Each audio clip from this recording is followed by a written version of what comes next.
Hello, welcome back to my channel. इसके पहले वाले वीडियो में हमने कानून की समझ के बारे में पढ़ा था और हम आगे बढ़ेंगे। इसके पहले थोड़ी सी बात, आप लोग ये किताब जिससे अध्ययन कर रहे हैं, आपने 6 to 10 तक जो भी नागरिक शास्त्र की बुक पढ़ी है, उसकी शब्दावली, उसके अर्थ, कभी कभी भाव नहीं समझ में आता, कहाँ से पूछ रहा है, कौन सा शब्द है, क्या कह रहा है, कुछ बच्चों को समझ में नहीं आता है। हम उसका निचोड़ है ये किताब। ये NCERT बुक आपकी 6 to 10 का रिवीजन इसीलिए करवा रहे हैं कि कम से कम जो शब्दावलियाँ आप लोग नहीं समझ पाते हैं, इसके हिसाब से इसकी व्याख्या को पढ़कर जानकर उसको आप निकाल सकते हैं। इसको इग्नोर ना करते हुए कृपया कंटिन्यूटी बनाए रखिए। और फिर से पुनः कहते हैं, अगर वीडियो अच्छा लगे तो ज़रूर लाइक करिए। आप लोग लाइक नहीं करते हैं। और सब्सक्राइब कर लीजिए नेक्स्ट हर वीडियो के लिए, जिससे वीडियो लगातार आपको मिलता रहे। इसमें कोई पैसा नहीं लगना है। चलिए हम क्वेश्चन पे आते हैं। क्वेश्चन है, घरेलू हिंसा से संबंधित निम्नलिखित में से कौन सा कथन सत्य है? परिवार का पुरुष सदस्य घर की औरत के साथ मारपीट करता है या चोट पहुंचाता है तो इसे घरेलू हिंसा कहते हैं। दूसरा क्वेश्चन कह रहा है, दूसरा ऑप्शन कह रहा है कि घरेलू हिंसा कानून 2005 में आया था। अब इसमें बताना है दोनों में से कौन सा सही है। कूट में देख लीजिए, मतलब ऑप्शन कह रहा है कि केवल पहला सही है, बी कह रहा है दूसरा सही है, सी कह रहा है दोनों सही हैं, डी कह रहा है दोनों कोई नहीं सही है, पहला ना दूसरा। व्याख्या में कह रहा है कि दोनों सही है। तो कहने का मतलब कि जो घरेलू हिंसा कानून बना वो 2005 में।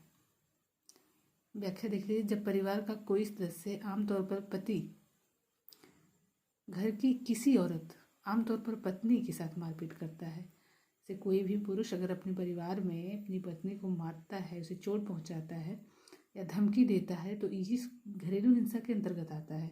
और घरेलू हिंसा का प्रावधान 2005 में हुआ था। इसके अंतर्गत उस पुरुष को जो अपनी पत्नी को या परिवार की किसी भी स्त्री को इस तरह की धमकी दे रहा है, मारपीट कर रहा है, तो उस कानून के दायरे में आता है, जिसके लिए सजा का प्रावधान है। नेक्स्ट क्वेश्चन, घरेलू हिंसा महिला सुरक्षा कानून कब लागू हुआ? तो घरेलू हिंसा महिला सुरक्षा कानून, देखिए घरेलू हिंसा कानून अलग चीज़ है, घरेलू हिंसा महिला सुरक्षा कानून, इसका लागू होने क्वेश्चन अलग है, हम कंफ्यूज ना हो। तो इसका आंसर है पहला है 2006। अब तक हम घरेलू हिंसा कानून 2005 में आया था, लेकिन ये घरेलू हिंसा महिला कानून लागू कब हुआ? वो आना और लागू होना अंतर है ना, उसके 1 साल बाद लागू हुआ। घरेलू हिंसा से संबंधित कानून पर सुझाव दिसंबर 2002 में स्थायी समिति ने राज्यसभा को सौंपा था। तो ये कानून की प्रक्रिया बनने की 2002 में ही शुरू हो गई, जो स्थायी समिति ने राज्यसभा को सौंप दी थी। और कमेटी ने क्या किया था, इस रिपोर्ट को महिला संगठनों की ज़्यादातर मांगों को स्वीकार कर लिया था। महिला संगठनों ने इस मांग को उठाया था, इस कानून को बनाने की मांग को उठाया था। 2002 में अस्थायी समिति ने किसको सौंपा था? राज्यसभा को सौंपा था। और 2005 में संसद के सामने एक नया विधेयक पेश किया गया, जो राज्यसभा लोकसभा दोनों सदनों में मंजूरी मिली। और 2006 में राष्ट्रपति ने इसको स्वीकार कर लिया। इस कानून को कहने का मतलब ये कानून बन गया, कानून लागू हो गया 2006 में। अगला कुछ हमारा टॉपिक क्या है? न्यायपालिका।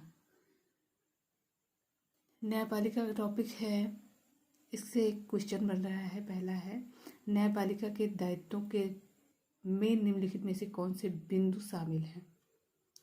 पहला है विवादों का निपटारा, दूसरा करा न्यायिक समीक्षा करना, तीसरा करा कानून की रक्षा करना, चौथा करा मौलिक अधिकारों का क्रियान्वयन सुनिश्चित करना और संविधान के संरक्षण का कार्य करना। तो विवादों का निपटारा, न्यायिक समीक्षा करना, ये न्यायपालिका के अंतर्गत क्या है? इसमें कूट भी दिया गया है, केवल पहला, दूसरा, पांचवा। बी कह रहा है 2, 4, 5। सी कह रहा है केवल 2, 3, 4, 5। डी कह रहा है उपयुक्त सभी। तो आंसर है हमारा व्याख्या में मिलेगा डी। दिए गए सभी बिंदु न्यायपालिका के कार्यों में शामिल हैं, व्याख्या कह रही है। कि दिए गए सभी बिंदु, कहने का मतलब जो भी बिंदु दिए गए हैं 1 2 3 4 5 सभी सत्य हैं, उपर्युक्त तो सभी सत्य हैं। जैसे विवादों का निपटारा, भाई न्यायपालिका में ही विवादों का निपटारा होता है। न्यायिक समीक्षा करना, न्याय की समीक्षा करना, कानून की रक्षा करना, मौलिक अधिकारों का क्रियान्वयन सुनिश्चित करना या संविधान के संरक्षण का कार्य करना, ये सारे काम न्यायपालिका में ही होते हैं। तो उपर्युक्त सभी सही हैं। निम्नलिखित कथनों पर विचार कीजिए।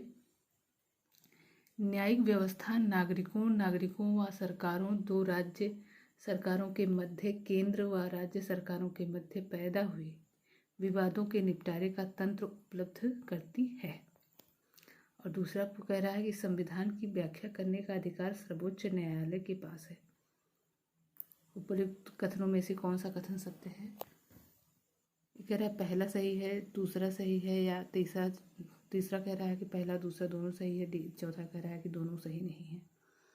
व्याख्या में वही पहला और दूसरा दोनों सत्य माना गया है। जो न्यायिक व्यवस्था नागरिकों व दो राज्य सरकारों के मध्य या तथा केंद्र व राज्य सरकारों के मध्य पैदा हुए, मतलब किसी के बीच, चाहे न्यायिक व्यवस्था जो है वो चाहे नागरिकों के बीच पैदा हो, चाहे नागरिकों व सरकारों के बीच पैदा हो, चाहे दो राज्य सरकारों के मध्य हो या केंद्र व राज्य के बीच हो, पैदा हुए विवादों का निपटारा करती है और संविधान की व्याख्या करने का अधिकार सर्वोच्च न्यायालय के पास ही है। तो भाई सबसे बड़ा सर्वोच्च न्यायालय है। यदि संसद द्वारा पारित कोई भी अधिनियम संविधान के आधारभूत ढांचे का उल्लंघन करता है तो न्यायालय उसे उस हद तक या पूरे को शून्य घोषित कर सकता है जहाँ तक वह संविधान द्वारा प्रदत्त अधिकारों या उसके नियमों का उल्लंघन कर रहा हो। अतः दोनों विकल्प सत्य हैं। मतलब जहाँ तक संविधान द्वारा जो प्रदत्त अधिकार हैं अगर उसके नियमों में उल्लंघन हो रहा है तो न्यायालय उसको क्या करती है, शून्य घोषित कर देती है। अगला क्वेश्चन मौलिक अधिकार से है। मौलिक अधिकार के संबंधित निम्नलिखित कथनों पर विचार कीजिए। पहला करा, कोई भी नागरिक अपने मौलिक अधिकारों का उल्लंघन होने की स्थिति में सीधे सर्वोच्च न्यायालय जा सकता है, लेकिन उच्च न्यायालय इस संदर्भ में अधिकार नहीं रखते हैं। और दूसरा का ऑप्शन कह रहा है कि संविधान के अनुच्छेद 21 में प्रत्येक नागरिक को गौरवपूर्ण जीवन जीने का मौलिक अधिकार है। स्वास्थ्य का अधिकार इन्हीं मौलिक अधिकारों के अंतर्गत शामिल है। अब इनमें से देखना है कि कौन सा सत्य है, पहला सत्य है कि दूसरा सत्य है कि दोनों सत्य हैं कि कोई भी सत्य नहीं है। आंसर पहला सत्य है। सत्य नहीं पूछ रहा, पहला असत्य पूछ रहा है। इसमें असत्य कौन है ये बताना है। दूसरा सत्य है भी जीवन जीने का अधिकार मौलिक अधिकार ही है। स्वास्थ्य का अधिकार भी इसी मौलिक अधिकार में शामिल है, अनुच्छेद 21 के अंतर्गत। दूसरा सही है, पहला क्या है गलत है, क्योंकि कोई नागरिक अपने मौलिक अधिकारों का उल्लंघन होने की स्थिति में सीधे सर्वोच्च न्यायालय जाता है, लेकिन उच्च न्यायालय क्या करते हैं, इस संदर्भ में अधिकार नहीं रखते हैं। यही लाइन गलत है, बाकी ऊपर वाला तो सही है। सीधे भी सही नहीं है, सीधे नहीं जाता है, पहले नीचे की अदालतों में जाता है। उसके बाद देखिए व्याख्या देख लीजिए। मौलिक अधिकारों का उल्लंघन होने पर कोई भी नागरिक सर्वोच्च न्यायालय तथा उच्च न्यायालय दोनों जगह जाने का अधिकार है रखता है, अतः पहला कथन असत्य है। अनुच्छेद 21 के तहत प्राप्त जीवन जीने का अधिकार में ही स्वास्थ्य संबंधी अधिकार अंतर्निहित है। सर्वोच्च न्यायालय के सुभाष कुमार बनाम बिहार राज्य के सुभाष कुमार बनाम का केस था। इस मुकदमे में अनुच्छेद 21 के अंतर्गत प्रदूषण मुक्त हवा और पानी अधिकार भी शामिल होने का निर्णय लिया। इसके पहले अधिकार नहीं शामिल था। ये 91 की घटना है जो सुभाष कुमार ने अपने तरफ से दावा पेश किया कि हमको प्रदूषण मुक्त हवा और पानी पीने का भी अधिकार शामिल होना चाहिए मौलिक अधिकार के अंतर्गत। चलिए नेक्स्ट क्वेश्चन देखते हैं। भारत के सर्वोच्च न्यायालय से संबंध में निम्नलिखित कथनों पर विचार कीजिए। इसकी स्थापना 26 जनवरी 1950 को की गई थी। और दूसरा कह रहा है कि अपने पूर्ववर्ती फेडरल कोर्ट इंडिया की भांति यह न्यायालय भी पहले संसद भवन के अंदर चैम्बर ऑफ प्रिंसेस हुआ करता था। इसकी व्याख्या देखिए।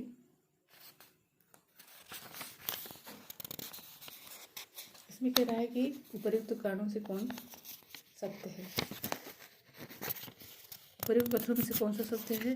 तो केवल पहला, केवल दूसरा, दोनों और दोनों नहीं। तो आंसर आपका सी आ गया है, दोनों सत्य हैं कि भारतीय सर्वोच्च न्यायालय की स्थापना 26 जनवरी 1950 को की गई और भारतीय सर्वोच्च न्यायालय के वर्तमान भवन में आने से पूर्व यह संसद भवन के अंदर ही हुआ करता था। कहने का मतलब जो सर्वोच्च न्यायालय है वो पहले संसद भवन के अंतर्गत हुआ करता था। इसे 1958 में क्या चैम्बर ऑफ प्रिंसेस वर्तमान संसद भवन में स्थानांतरित कर दिया गया, वर्तमान सर्वोच्च न्यायालय की इमारत में स्थापित किया गया। इस संसद भवन से हटाकर इसकी अलग से इमारत बनाई गई। यह व्यवस्था 1958 में की गई। इसे चैम्बर ऑफ प्रिंसेस वर्तमान संसद भवन कहा गया। बाकी अगले वीडियो में आज यहीं तक। वीडियो अच्छा लगे तो ज़रूर लाइक करिए। आप लोग ना लाइक करते हैं ना कमेंट करते हैं, भाई ये बात सही नहीं है। चलिए, नमस्कार।